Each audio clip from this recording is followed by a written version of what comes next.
David Fahrenthold is behind a lot of that reporting.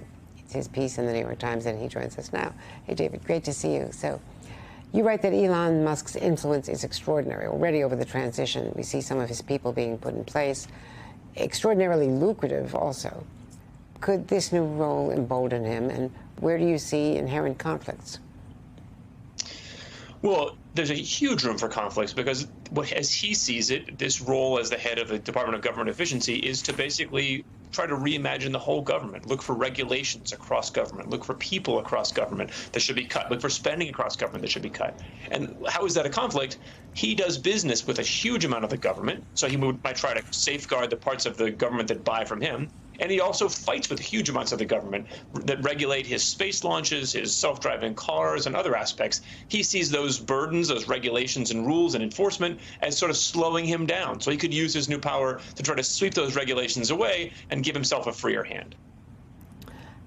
Where are the biggest concerns? Do you see specific business interests that you see are a potential, already a real problem? I would focus on two areas, both where the relationship is as a regulator. Musk is being regulated.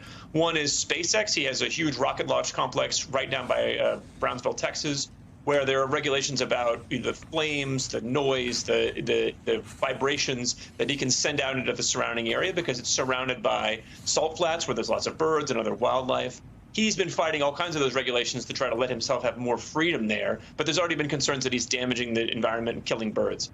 The other is where you'd worry about human life, talking about Tesla. So Tesla has this self-driving technology that the government is investigating whether it works properly, whether it leads to unsafe situations and could lead to people being hurt.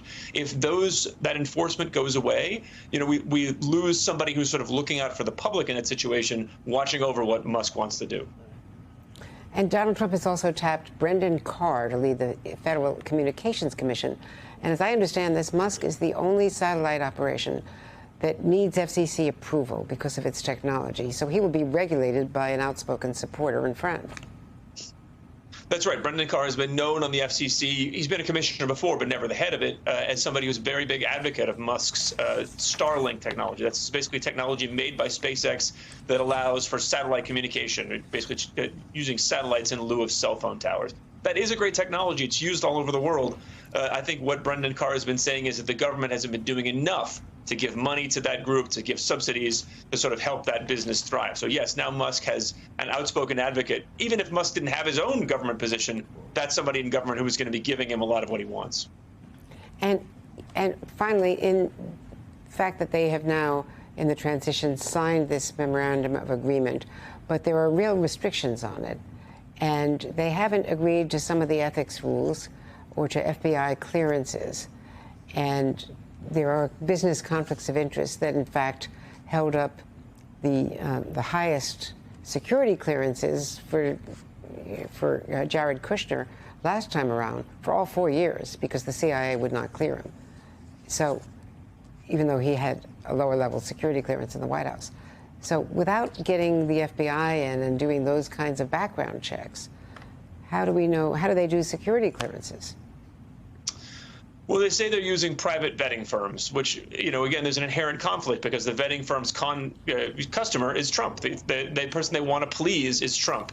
So are they more likely to give him the answer he wants, which is these people are fine and can be given security clearances? Perhaps, versus the FBI where the client is the people. I do think that eventually there will be FBI background checks, and I have to say we don't know of any specific thing right now that would be helping people's clearances up. But I do think there will be background checks. They just won't start until after the Trump folks take office, which could delay the access to classified information for some of these folks that probably need to have it, given their positions in government.